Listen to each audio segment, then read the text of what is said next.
Bien, muy buenos días, buenas tardes y buenas noches para todos. Saludos César, allá en Caracas, Venezuela, y muy Estimado contento de Emilio, tenerlos a todos.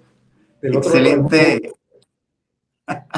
estoy, estoy verdaderamente contento hoy, César, porque normalmente cuando hablamos de Futurist, hasta ahora hemos hablado de tecnología, hemos hablado un poco de los recursos humanos, de cómo formar a la gente que va a trabajar en el futuro y de alguna manera creo que va a ser interesante hacer un wrap-up de todo lo que hemos hecho, un sumario de los últimos programas que hemos realizado. Pero mencionaba que estoy muy contento hoy porque vamos a hablar de algo interesante que es sobre negocios, sobre capital privado. Vamos a meternos en ese ambiente de cómo ese capital privado puede ser ese motor que impulse la economía y el desarrollo, no solamente en Venezuela, sino en Latinoamérica, que creo que es un factor fundamental y que todo el mundo lo está pidiendo a gritos. ¿Qué se dice en Caracas? sin duda, Emilio. Bueno, ¿qué te puedo decir? Que hoy además vamos a tener un invitado de lujo para abordar este tema, que no solo es un invitado que tiene el conocimiento, sino la acreditación para hablar de este tema. Fíjate qué interesante.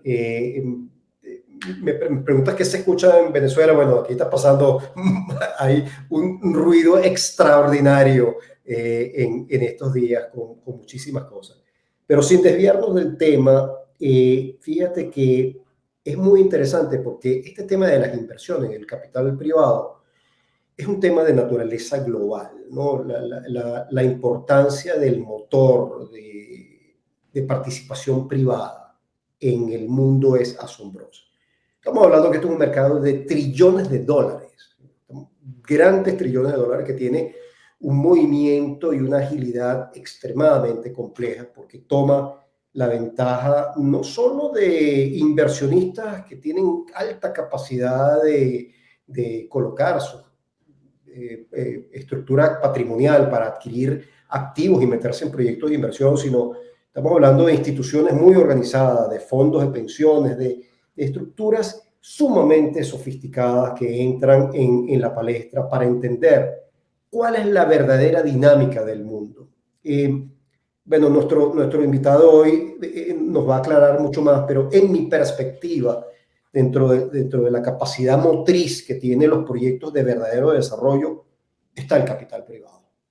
Se centra esencialmente en el esquema de poder participar. Y obviamente nos abre un interesante debate para comenzar este programa, que no necesariamente es la disponibilidad de los fondos. Obviamente aquí se requieren muchísimas cosas y se requiere del otro lado la justificación de esos fondos. Y esos fondos son los grandes proyectos de desarrollo, el gran desarrollo evolutivo que tiene que ver con desarrollos económicos, desarrollos sociales, desarrollo de naciones, desarrollos privados, y que están asociados a la tenencia de activos importantes que se colocan en un gran sistema económico para que esto se produzca. Obviamente esto tiene sus riesgos asociados, hay mercados que son mucho más volátiles, están mucho más expuestos a los riesgos, pero en términos generales estamos hablando de una fascinante, yo creo que ese es el mejor calificativo, mundo de inversión en donde esos capitales están constantemente moviéndose, entrando y apostando. Y sin duda uno de los elementos que me llama quizás mucho más la atención, Emilio, en todo esto, es que prevalece el elemento esencial que es confianza. La confianza para decir en dónde esos capitales van a estar distribuidos, dónde van a estar asignados, y obviamente la confianza tiene una ecuación con muchísimos factores alrededor, porque estamos hablando de elementos de seguridad jurídica, elementos de aseguramiento de viabilidad en el desarrollo de los proyectos, la capacidad del costo financiero que pueda tener ese tipo de cosas y, por supuesto, el mercado, que es el que va a adquirir esos bienes y servicios o se va a beneficiar de esos bienes y servicios. Y ahí está la gran apuesta del capital privado. Bueno, con este breve contexto, Sí. no sé qué más quisieras aportar. No, me gustaría, César, porque no podía ser más oportuno y me parece que hoy vamos a sacarle muchísimo provecho a nuestro invitado y a esta conversación. Porque si hay algo que en esa visión del futuro que yo planteo en el libro Bienvenido al Futuro, es el hecho de que nosotros, lo digo en el capítulo 8, podamos aprovechar las ventajas comparativas y justamente esas ventajas competitivas también que nosotros tenemos como país para empezar a impulsar y buscar la manera de diversificar los ingresos en Venezuela. Y por supuesto eso es un tema que pique y se extiende, ¿no? Ahí vamos a hablar muchísimo sobre en qué se puede invertir, en qué se puede meter la gente, con qué confianza podemos estar metiéndonos en esto. Y eso es algo que vamos a tocarlo en profundidad ahora con nuestro estimado amigo Pedro en este momento. Bueno, yo quisiera darle la bienvenida y si tú quieres lo presentas. Mira, Pedro es un gran amigo. Tuve la oportunidad de conocerlo en un momento, de una coyuntura bien particular. Tuvimos una empatía extraordinaria, una persona que yo admiro muchísimo y que es un agente de esos constructores del futuro. Está haciendo un trabajo muy interesante dentro de no solo de Benecapital, sino en el marco jurídico también, porque preside una empresa importante que es Lega Abogados. Así que bueno, sin más preámbulos, bienvenido Pedro a este podcast de Futurist. Bueno, primero que nada, muchísimas gracias César, Emilio, por la oportunidad. Me encanta hablar con gente que se preocupa por el futuro. Yo creo que en Venezuela tenemos mucho pasado y poca gente se está preocupando por el futuro. César, yo creo que sería interesante preguntar también en este marco de lo que será esta gran conversación acerca del capital privado. Yo quisiera que veamos también con qué certeza las personas que están en Venezuela que tengan, digamos, ese ánimo de invertir, se podrán meter en este berenjenal, vamos a llamarlo así, sobre todo porque cuando uno se mete en un negocio, siempre hay ciertos niveles de riesgo, ¿no? Y uno de estos niveles de riesgo precisamente está enmarcado en la realidad política del país, en la solidez jurídica que hay en el país, en la seriedad que haya desde el punto de vista de respetar los acuerdos. Y creo que por ahí es que vamos a esbozar un poco hacia dónde queremos llevar esta conversación. Vamos a ver si podemos lograr esta conexión y esperemos un momentito también. Sí, fíjate varias cosas, Emilio, y nuevamente creo que has dado un punto interesante, ¿no? El mundo hoy día, eh, cuando tú ves la curva histórica de evolución del desarrollo de la humanidad, estás viendo unas curvas que venían históricamente muy planas y viene esa gran primera revolución industrial en donde comienza el gran movimiento de las máquinas y ves cómo el mundo empieza a dar un salto cuántico importante, ¿no? Pero si avanzamos en el tiempo y entramos en la era de la tecnología, vemos como esa curva deja de tener una pendiente y se convierte en una curva totalmente como una asíntota exponencial. Tiene un punto de inflexión dramático. Y cuando tú ves la continuidad de los avances que se han dado a partir de, bueno, la misma innovación del teléfono celular, la internet, todo lo que está pasando en este momento, ni hablar de la que va a ser un tema para nuestra segunda temporada de inteligencia artificial y todas las ventajas y las amenazas de la inteligencia artificial. Bueno, aquí tenemos otra vez de regreso a Pedro, que tuvo algunos problemas técnicos. Veo como que cambiaste de localidad, Pedro. Sí, tuve que cambiar, disculpen, en época, hablando de futuro y bueno, no nos acompaña a veces la tecnología en momentos importantes. Les decía que primero que les agradezco muchísimo la oportunidad de poder hablar de futuro. Esto es algo que a mí en lo personal me apasiona y me genera la ansiedad positiva de pensar en el futuro, de tratar de pensar en modelos de negocios que están siendo cambiados por nuevos entrantes, nuevas tecnologías. Y cuando uno lidera algún tipo de empresa, si no está preocupado por eso, en este momento está subiendo demasiado riesgo, ¿no? Entonces, hay que pensar no solo en el futuro del trabajo, el futuro de la empresa, el futuro del país, el futuro de las distintas condiciones, todo lo que tiene, lo que va a afectarnos de una u otra manera. Entonces, Pedro, es interesante porque la dinámica que estamos viviendo hoy día con toda esta evolución tecnológica nos hace que la capacidad de procesamiento de oportunidades sea abismal. El mundo, no podemos descartar este evento, en el año 2020 sufrió un gran reacomodo con todo lo que fue la pandemia del COVID-19. Y en términos de la capacidad de desarrollo, si bien hubo una gran pausa, el mundo no dejó de funcionar. Es más, para mí fue como una especie de catalizador que convence en muchos de estos procesos que está introduciendo para que el mundo cambiara. Y de hecho es tan interesante porque bien el mundo se cierra en el 2022, en el 2021 fue un año extraordinario en la inversión de capital privado en el mundo. O sea, el despertar de los inversionistas para capitalizar esas nuevas oportunidades de negocio en el 2021 fue asombrosa. Y luego viene el 2022, donde hay un ajuste producto de, bueno, los bancos centrales tienen que lidiar con este flagelo de la inflación mundial y tienen que, obviamente, ejercer medidas que hicieron, no que obviamente bajó la inversión privada, pero lo que fue un ajuste y en este momento vuelve otra vez a retomarse. Entonces, dentro de este contexto, vamos a poner a nuestra audiencia en sintonía. ¿Dónde estamos hoy día en el panorama de la oportunidad de inversión privada? Y obviamente centrémonos en nuestra latitud en Venezuela y en la región. No podemos divorciar todo esto de la región. No, completamente. Yo creo que fíjate, lo que tú mencionas del 2021, 2020, 2021, pues son cifras históricas de inversión en Latinoamérica.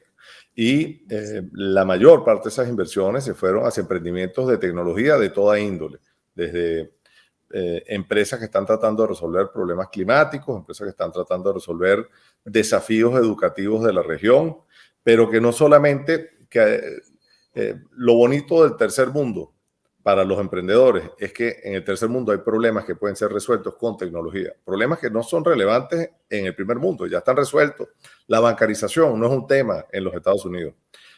Por eso es que las empresas fintech en el tercer mundo son fantásticas, porque ayudan a que personas que de otra manera estaban excluidas de los servicios financieros, hoy puedan tener posibilidades de ahorrar, de tener hasta una tarjeta para poder hacer pagos.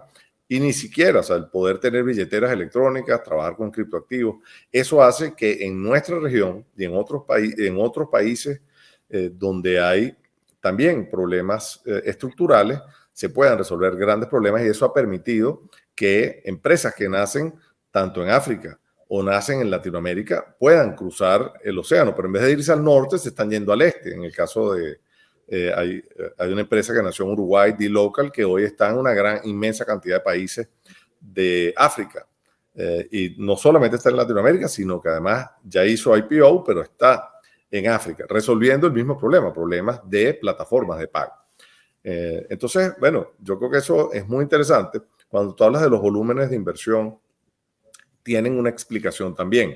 Durante la pandemia hubo mucho ocio, estábamos todas las personas del planeta guardados en nuestras casas, la gente no tenía en qué gastar y se fue acumulando eso que se llama el dry powder, se fue acumulando dinero. Además, los gobiernos más importantes prendieron la maquinita de hacer billetes, dieron ayuda financiera a muchos de sus ciudadanos y esa cantidad enorme de dinero tenía que buscar algún destino. Ese destino en muchos casos fue a inversiones, algunas riesgosas, otras menos riesgosas, otras más tradicionales, y eso explica también ese inmenso volumen que sale de los parámetros históricos en el año 2020, especialmente en el caso de Latinoamérica. Luego, año 2021, pues también se siguen viendo esos números elevados. 2022 ya es mucho más bajo, se empieza a parecer a una inversión histórica, y año 2023 va un poco bajo. Yo acabo de llegar de un evento interesante, Venture Capital, luego podemos hablar un poquito de eso. Pero lo cierto es que hay mucho movimiento de emprendimiento en la región. Hoy tú tienes fondos de pensiones de California metiendo dinero en emprendimientos tecnológicos en Latinoamérica, viendo Latinoamérica como una opción clara de hacer crecer el dinero que ellos necesitan para sus pensionados. Entonces, hay cosas interesantísimas que están ocurriendo. Pedro, te puedo hacer una pregunta, perdona que salte allí. Tú estás trabajando con Benecapital. Benecapital, para los que nos están escuchando, es una empresa, es una institución. ¿Qué realmente es Benecapital y qué puede hacer la gente a través de Benecapital? Buenísimo. Muchísimas gracias por tu pregunta. Fíjate, el Benecapital es en Venezuela el equivalente a lo que es en Colombia Colcapital o en Argentina ARCAP o en España SpainCap. Son las asociaciones de la industria del capital privado. El capital privado se entiende, acepción como una industria. Es todo un sector que incluye a inversionistas institucionales, que incluye a fondos de capital privado, a los llamados family offices, a los fondos de fondos, a fondos que prestan dinero. Son actores o vehículos del sector privado para hacer tres tipos de cosas. El llamado venture capital, capital de riesgo, el capital de inversión o private equity, y cuando el sector privado presta dinero, lo que se llama private debt. Esas son como tres verticales importantes. Entonces, en Benecapital hacen vida en Venezuela tanto fondos que hacen inversiones de capital de riesgo, como fondos que hacen inversiones de capital inversión, de private equity. Eso tiene también una derivación que se llama private equity real estate, cuando fondos de capital privado son reunidos en un vehículo de inversión y empiezan a adquirir inmuebles. De eso también hay en Venezuela hoy por hoy. Y también en Venezuela hoy tienes algunos fondos de afuera que están prestando dinero al sector privado venezolano, vistas las necesidades de capital que hay. O sea que, en pocas palabras, Benecapital viene a ser un gremio que une a todas esas asociaciones, instituciones que tienen capacidad o músculo monetario, y entonces ese es el canal que empieza a distribuir esa masa monetaria para que produzca determinados bienes o servicios en función de unos canales que son estos canales que tú acabas de describir de capital privado, ¿cierto? Así es que es muy importante. Nosotros nos dimos cuenta que en Venezuela había un vacío en relación con esto. Normalmente, si tú hablas del sector financiero en la mayor parte de los países, la gente piensa, y sobre todo en Venezuela, que hemos estado muy fuera del contexto mundial en los últimos 20 años, hemos dejado de ser relevantes en muchas cosas. Aquí se ve como sector financiero, tú asocias la banca, hablas del mercado de capitales, eso como lo que tradicionalmente es el sector financiero, pero resulta que esa mesa tiene una pata más. Esa pata más a nivel mundial es el capital privado. Es muchísimo. Ejemplos de Twitter es adquirida en el mercado de capitales por Elon Musk para luego llevarla nuevamente a ser una empresa privada. La saca del mercado de valores y la convierte en una empresa de capital privado para tener más flexibilidad y hacer con la empresa aquellos ajustes de crecimiento, de innovación que son necesarios sin tener la presión de tener que estar entregando resultados cada 3 meses y tener que manejar la empresa en base a los earnings calls, a las llamadas financieras que se tienen que hacer al final de cada trimestre. Entonces, hay muchísimo de esto. Empresas gigantes que son de capital privado como Cargill, por ejemplo, que mueven los alimentos del planeta y los commodities, son privadas. Connell Company también. Son grandes empresas privadas que no están en el mercado de capitales y que hoy, casualmente hoy se circulaba un artículo que dice cómo cada vez más el capital privado pasa a ser hasta más importante que el mercado de capitales. Es un artículo interesante que está circulando el día de hoy. Es interesante porque obviamente todavía el volumen no representa, pero se está viendo el fenómeno del delisting, ¿no? Tú lo mencionas con muchas empresas que estaban listadas, siempre había la aspiración del IPO, de estar en el mercado público, el public trading, pero ahora hay una tendencia muy interesante que da esa capacidad de tener más flexibilidad. Esto no significa que no esté regulado, ojo, porque ahora la regulación es el bienestar y la capacidad para generar valor.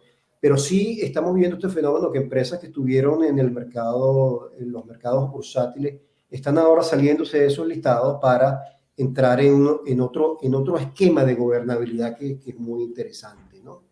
Y fíjate, no podemos obviar esta pregunta, y discúlpame, Emilio, ahorita no pierdas la idea. Sí, voy a aprovechar que creo que la tecnología te está fallando también a ti para aprovechar con Pedro. Sí. Voy a saltarle aquí. Le voy a saltar aquí a César. Bueno, aquí esto es lo que de paso es importante en este programa, Pedro, porque una de las cosas que queremos hacer con Futurist es, tú tienes que analizar para dónde quieres ir y entonces en función de aquello tenemos que resolver ciertas cosas en este momento, ¿no? Como este problema de tecnología que obviamente es algo que sería muy, muy sencillo resolverlo, como tú decías anteriormente, solamente haciendo las inversiones correctas en las empresas expropiadas, ¿no? Pero la pregunta que quería hacer antes cuando saltamos al otro tema es, de alguna manera, Benecapital pudiese, a través de alguna iniciativa, sustituir el espacio que dejó, por ejemplo, Agroisleña en Venezuela. No, pero la buena noticia de que existe un gremio llamado Benecapital es que nos enteramos de cosas que están pasando. Y hay iniciativas del sector privado, tratando de resolver ese problema y ya de hecho hay una empresa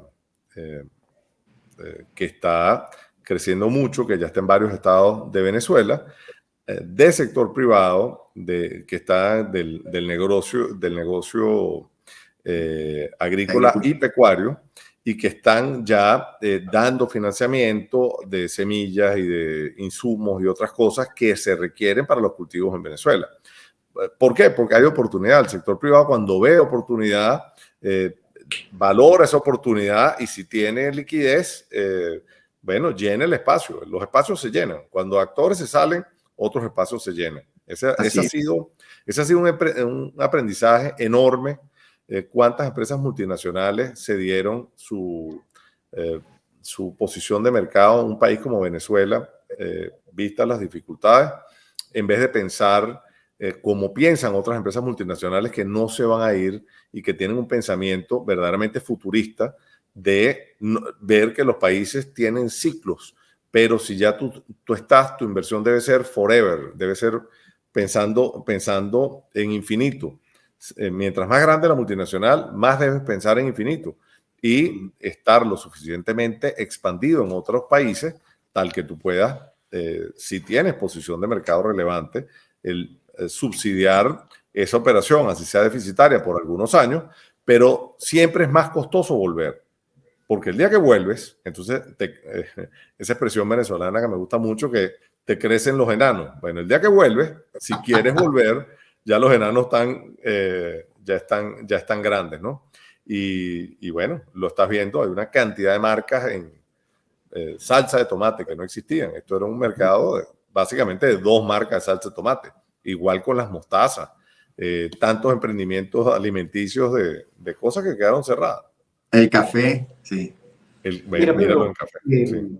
Antes de que Mercurio retrógrado hiciera su efecto con la tecnología que se cortó, te estaba poniendo en contexto que, bueno, hay 170 y pico naciones en el mundo, unas más con diferenciadores de competencia más relevantes que otros, pero no deja de ser un mercado que lleva esas 170 naciones a millones de iniciativas de negocio que todos los días entran en la tubería para invertir.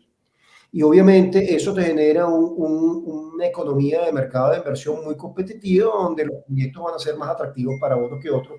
Y aquí viene la pregunta obligada. Venezuela. ¿Por qué Venezuela? Entonces, ¿por qué? ¿Cómo es el elemento de diferenciación que nosotros tenemos para destacarnos dentro de ese mundo tan complejo de opciones que hay y nosotros empezar a ser relevantes para poder ejercer el motor del desarrollo? Bueno, esa pregunta, como dices tú, es obligada, siempre es buena. Y finalmente tenemos algunas buenas noticias que dar. Yo creo que del año 2020 para acá, el gobierno viene dando unas señales interesantes de mayor apertura en algunas cosas.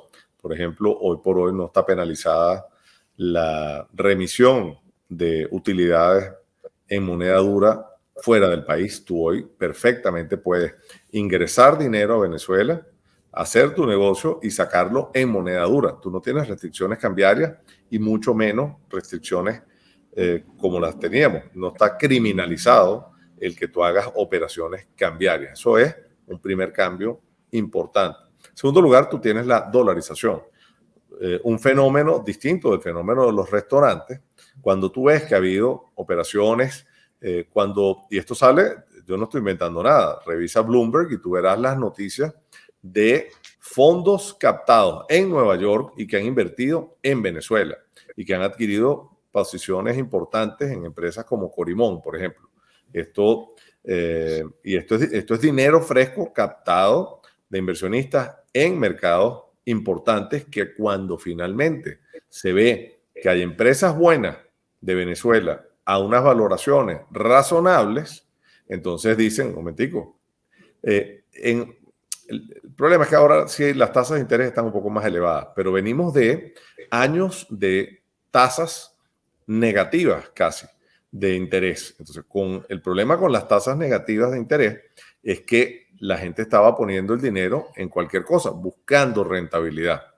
Pero hoy que hay, que se acaba un poco esa borrachera y empieza otra vez las voces no voy a decir del pesimismo, pero sí las voces de la razón, a tratar de ver en qué se metió el dinero, porque se ha perdido también muchísimo dinero de inversionistas en distintas empresas, en distintas partes del mundo. Entonces la gente dice, ya un momentico, vamos otra vez a lo básico, vamos otra vez a dónde hay valor y qué activos están subvalorados. Venezuela es un caso muy interesante porque un primo tuyo, César, Rodrigo Naranjo, que habla mucho y que escribe mucho de temas de inversión, Rodrigo, dentro de Bene Capital, nos ayudó a entender que la manera de tú ver este país es como lo que se llama un mercado frontera. Tú tienes emerging markets, mercados emergentes, que Venezuela fue un mercado emergente de conformidad con el índice MSCI de Morgan Stanley, ese índice que te dice estos son los países desarrollados, son los países en vía de desarrollo, estos son los países emergentes y estos son los frontier markets, los mercados frontera. Venezuela fue mercado emergente. Venezuela fue el mercado, era el país que más emisiones tenía de ADR y ADS en los Estados Unidos. A principios del siglo, Venezuela era un emisor importante. Las operaciones de private equity que se hicieron en Venezuela también eran enormes, mucho más grandes que las de otras partes de otros países de la región.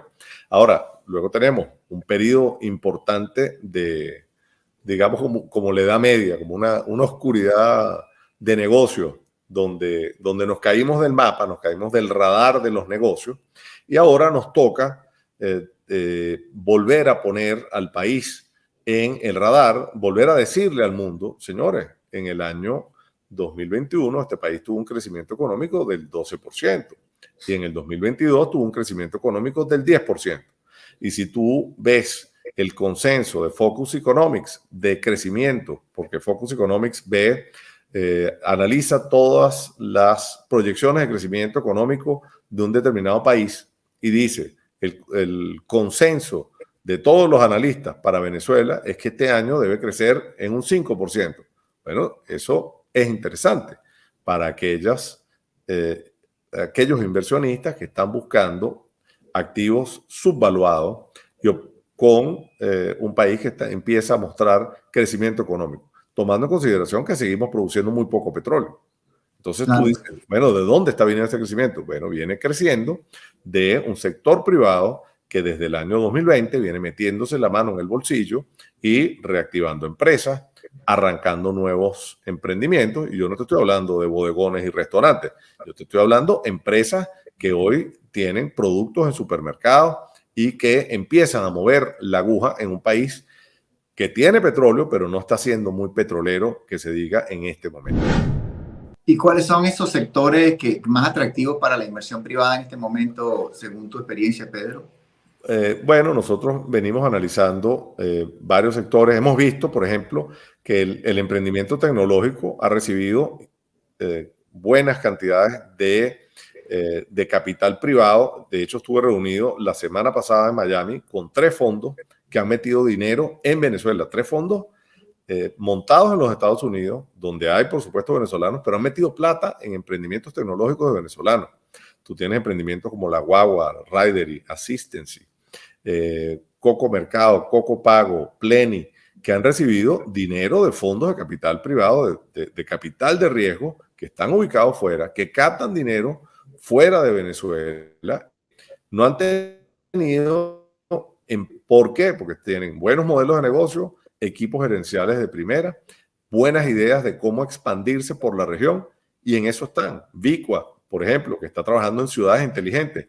Vicua recibió dinero hasta de la propia CAF en inversión, capital inversión. Eso es muy significativo, que tú estás teniendo al Banco de Desarrollo de América Latina invirtiendo a través de, invirtiendo directamente en emprendimientos de venezolanos, y tú los ves rodando por aquí y resolviendo algunos problemas, pero ya en el caso de Vicua, en otros países de Latinoamérica también, Assistancy, en otros países también. Entonces, ¿qué es lo que sucede? Bueno, nosotros venimos desde Benecapital haciendo ruido y tratando de sumarnos a esta iniciativa regional, y eso era el evento en el que estábamos la semana pasada. 10 asociaciones de capital privado de la región, esperamos ser la número 11 para el evento del año que viene, organizan, esta vez fue la tercera vez que se organiza, un summit de inversión donde van fondos, van inversionistas institucionales, van familias, van a reunirse con las personas que organizan los fondos para ver qué tienen en el portafolio para canalizar esas inversiones de los fondos de pensiones, como les mencioné, de California, por ejemplo, queriendo meter dinero en la región. Y nosotros haciendo lo propio, llevando a los fondos de los venezolanos a esta y poniendo a Venezuela en el radar. Estupendo. Bueno, César, ¿tienes algo por allá? Si no, yo tengo por aquí preguntas interesantísimas. Oye, tengo un poco de cosas, déjame decirte, porque en verdad que este tema es fascinante. Fíjate, mencionabas, Pedro, hace un rato un factor que es la calidad intrínseca que tienen los proyectos, porque tienen mucho más claridad en el propósito de sus propuestas de valor, tienen un talento estratégico bien competente, han entendido cuál es la dinámica y la velocidad con que tienen que actuar, y definitivamente montan su esquema de desarrollo de negocio con planes que salen a venderlo a través de, bueno, su pitch de negocio, y es lo que hacen que sean atractivos, ¿no? Pero no puedo desvincular, y aquí sí me gustaría escuchar tu opinión, en ese balance de los componentes internos y los componentes del piso país en donde estamos. Ya mencionaste algunas iniciativas que tiene el regulador, pero estamos hablando todavía de una confianza de los elementos macro, del piso macro, porque todas estas inversiones no tienen expectativas de retorno en corto plazo. Tú lo mencionaste al principio, tienen una expectativa en un horizonte donde la volatilidad de los eventos, la inestabilidad de naturaleza política, de naturaleza social, de la incertidumbre que tú puedas tener, está a la orden del día. Entonces, en esa ecuación, el inversionista, ¿qué está buscando? Pues, si tú te colocas en un fondo de inversión cuando dices, voy a ver, ¿qué estoy buscando? Horizonte de largo plazo, expectativa de retorno con un costo de capital extremadamente alto. ¿Cuál es esa fórmula? ¿Cuál es ese panorama hoy día? Bueno, muy buena pregunta. Déjame darte un ejemplo de una conversación con un fondo, y esto fue el año pasado. Este fondo había hablado con un emprendimiento venezolano. Y lo simpático de lo que me dijo este fondo, no voy a mencionar el emprendimiento, me dijo, mira, el problema no era la empresa me gustó, el modelo de negocios también me gustó. ¿Qué falló? La ambición del emprendedor venezolano. Y yo decía, ¿cómo la ambición? Me dice, bueno, si tú no entiendes que yo soy un fondo y que yo lo que estoy buscando es multiplicar mi EBITDA por 10, por lo menos, ¿ok? Si tú tienes un EBITDA de X y yo necesito multiplicarlo por 10 para que sea interesante, tú me tienes que decir cómo vas a salir tú de Venezuela, cuál es tu modelo para salir de Venezuela y conquistar otros mercados. Si tú no conquistas otros mercados y no lo tienes en tu planificación y tu única meta es ser el líder en un pequeño país como es Venezuela hoy por hoy, entonces no te estás conectando con la necesidad de la inversión de capital de riesgo, no lo estás entendiendo. ¿Cuáles son los caballos a los que se les apuesta? A los caballos a los que apuestan los fondos son aquellos que tienen esa capacidad y esa claridad, por lo menos de trazar un plan de expansión, porque hoy tú tienes todo un ecosistema internacional con empresas como Endeavor, por ejemplo, que son aceleradoras de la expansión global de emprendimientos. Aquí estamos hablando. A mí me gusta mucho y un programa de futuro, y a mí me gusta hablar muchísimo de lo del siglo XX y las empresas del siglo XXI. Son animales diferentes. Las empresas del siglo XX son aquellas, estilo un IBM, que nacen en el siglo XX y que van creciendo de manera orgánica, poco a poco, empresas subsidiarias en cada uno de los países donde van entrando o buscándose un socio local para ir conociendo el mercado. Eso es siglo XX, eso es orgánico, eso está consolidado y muchas también han podido haber desaparecido.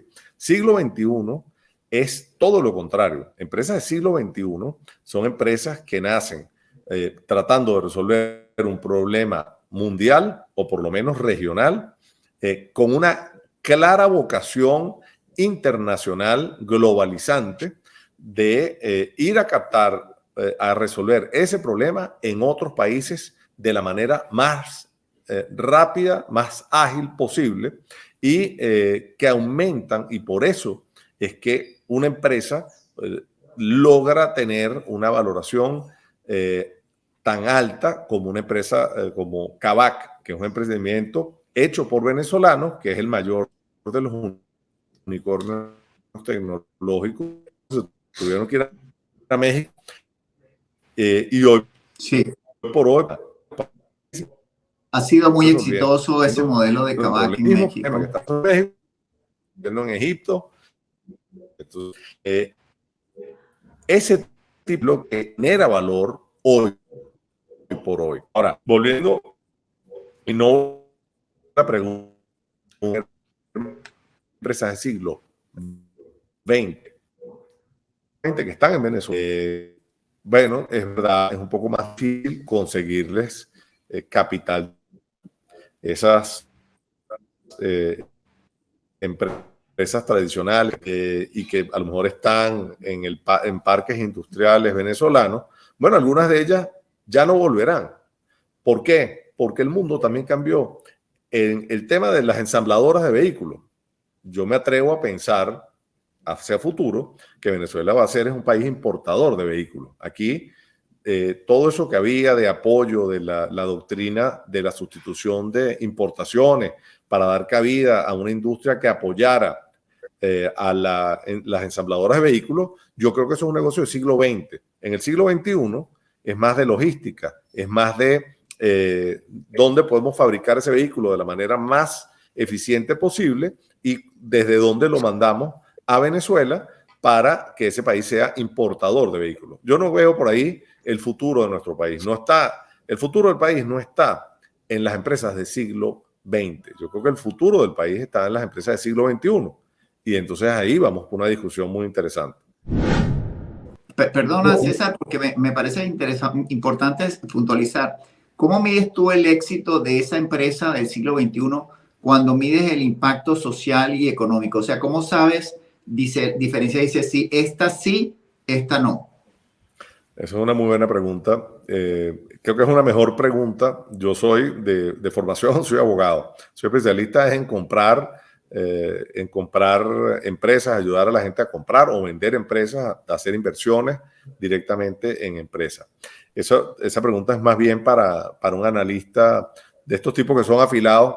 Un tipo, y estas son cosas que uno va aprendiendo, un fondo de venture capital como Alaya Capital, que es uno de los mejores fondos de venture capital de Argentina y que ha metido plata en... Esa gente te ve, no sé, 1.000 entrepreneurs, 1.000 emprendimientos al año, lo analizan y entre los distintos socios de ese fondo están todos los días cada uno sentándose con distintos emprendedores tecnológicos revisando, para al final del año hacer 2 o 3 inversiones.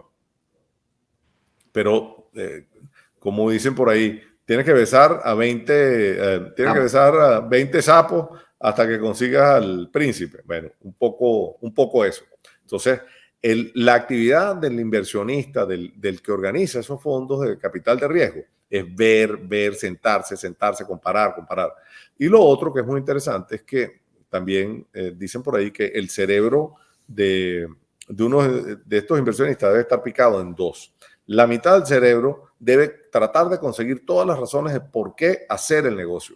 Y la otra mitad debe buscar todas las razones de por qué no hacer el negocio. Y ahí tiene que ocurrir un debate y eso es lo que lleva a una buena inversión. Excelente. César, te corté. Estoy aquí tomando nota, ¿viste? Y mi chuleta. Mire, este señor está dictando cátedra hoy. Mira, por cierto, Pedro, bueno, ahora muy interesante, hemos caminado sobre realmente el contexto del motor de desarrollo que es la inversión privada y dentro de las oportunidades que hay. Ahora te voy a poner un desafío, vamos a poner aquí un desafío. El desafío es que vendas entonces la cartera de proyectos en Venezuela. En este momento tienes la oportunidad de hacer tu publicidad, digamos, no vas a tener 30 segundos, vas a tener un poco más, pero ¿qué estamos ofreciendo? ¿Cuál es ese gran atractivo que tiene el portafolio de proyectos en Venezuela? Bueno, te voy a decir 2 cosas, ¿ok? Y me gusta tratar de ver, no si el vaso está medio vacío o si el vaso está medio lleno. Es cómo vamos a llenar el vaso. Eso es mucho más interesante como discusión, es más creativo, es más energizante, ¿ok? Y convoca más a la atención de las personas. Entonces, ahí te quiero decir 2 cosas que me parece que son interesantes. Venezuela, luego de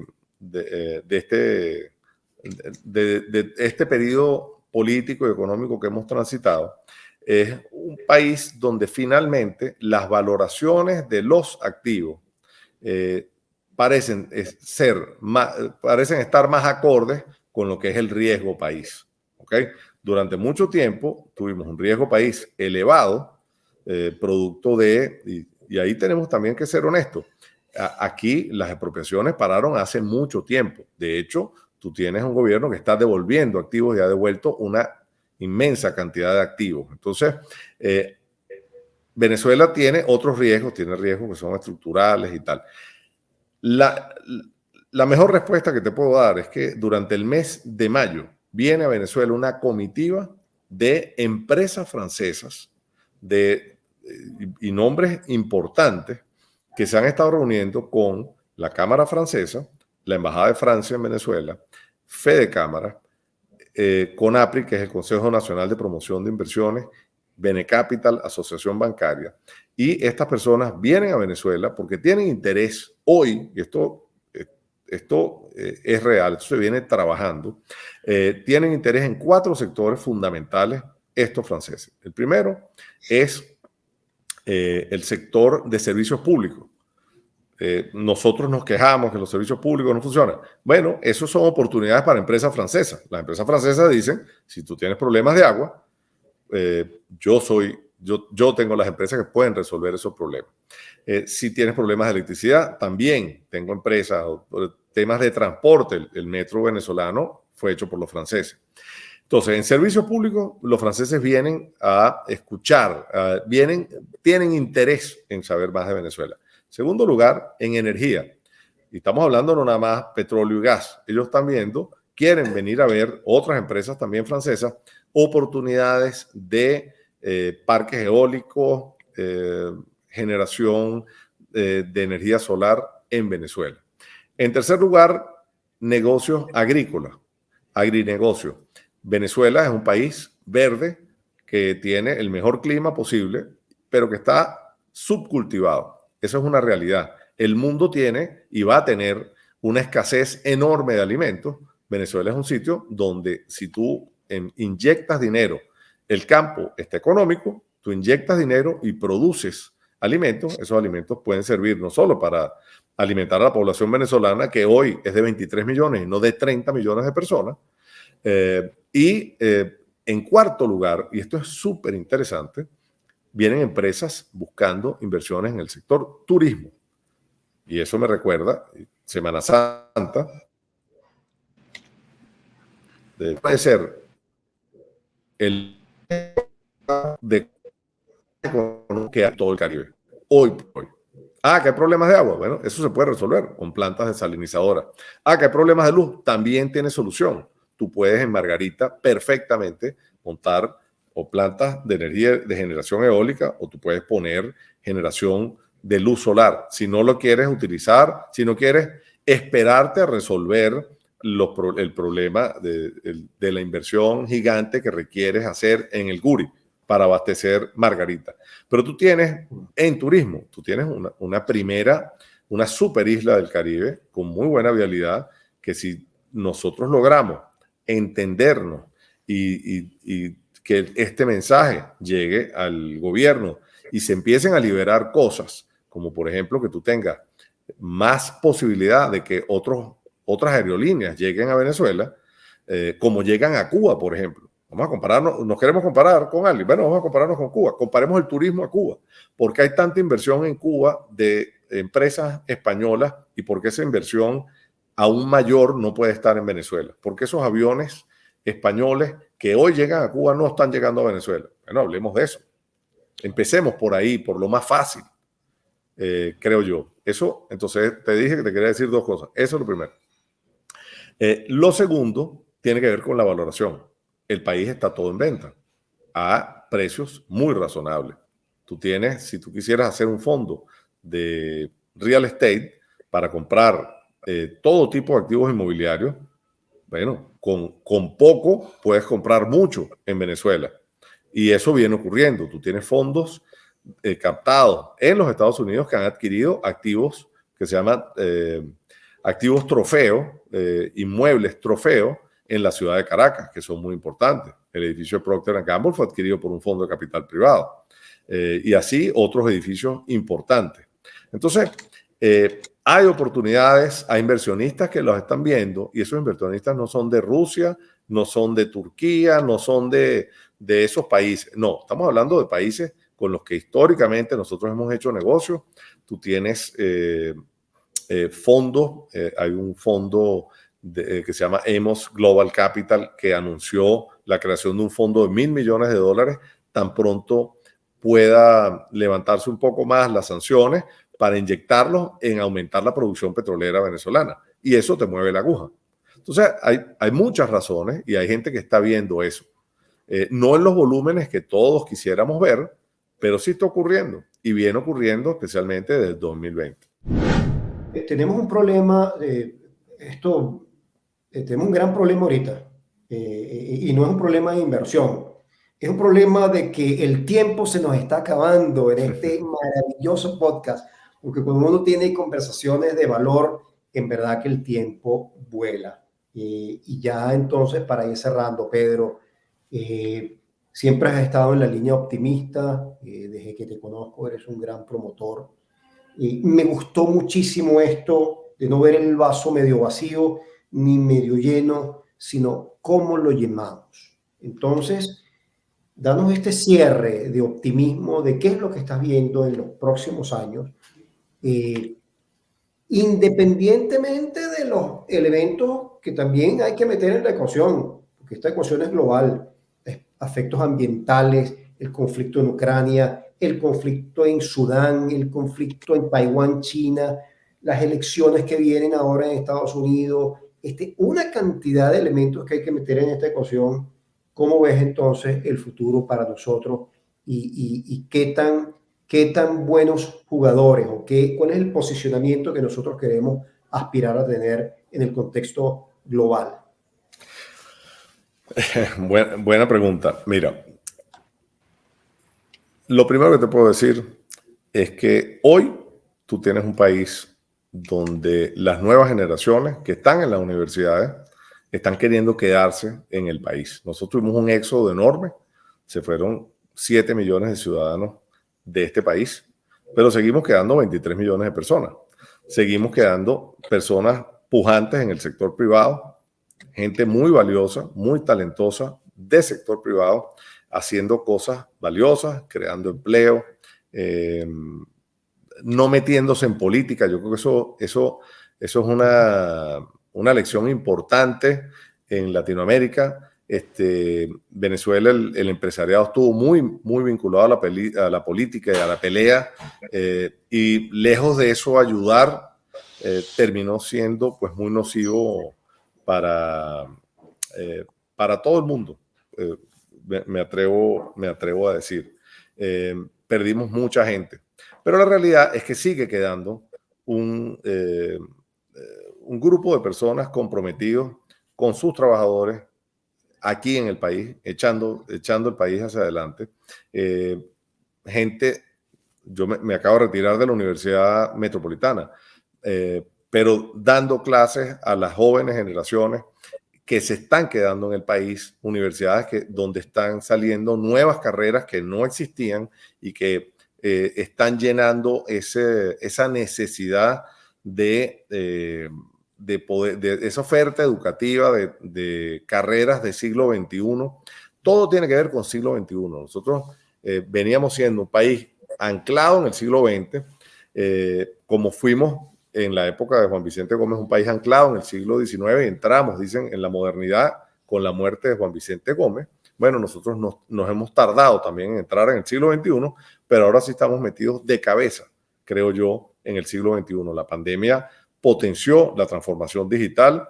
El evento que hacemos junto con el Wave Tech Hub, que se llama The Circle, es un evento de altísima innovación, como nunca se ha hecho en Venezuela. Es un evento que reúne a los emprendedores tecnológicos con los inversionistas de capital privado, con gente importante de la banca de desarrollo, que nos van a ayudar a desarrollar este país para que el futuro de este país sea un futuro tecnológico, más que un futuro petrolero.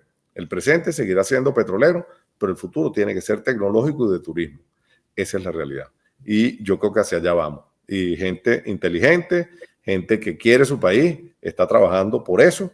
Y yo creo, y estos ejemplos, ustedes que nos apoyan con hacer esto y escuchar y crear este tipo de contenido y que nos obliga a reflexionar sobre estos temas, ayudan muchísimo. Y yo se los agradezco.